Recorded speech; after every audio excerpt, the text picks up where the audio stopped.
વડોદરામાં પાલિકાની સૂચના બાદ પીએમ ઈ બસમાં રીલ બનાવનાર યુવકનો માફી માંગતો વિડીયો સામે આવ્યો છે।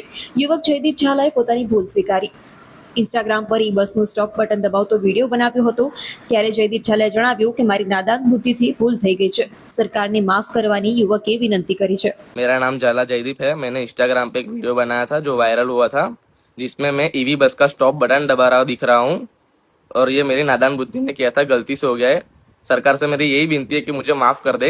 એના લીધે આપના માધ્યમથી એક વિનંતી છે, બાળકોને ખાસ કરીને મારું કહેવું છે કે આ સરકારી પ્રોપર્ટી છે એને નુકસાન ન પહોંચાડો અને સ્ટોપનું બટન જે બસ સ્ટોપ આગળ આવનારું છે એની માટે આપેલું છે એ ખરેખર ડિસેબલ રાખવામાં આવેલું છે। જો અનેબલ છે અને અવાજ આવી રહ્યો છે તો એને પ્રેસ કરીને આજુબાજુ જે નાગરિકો મુસાફરી કરી રહ્યા છે એને હેરાન પરેશાન ન કરો।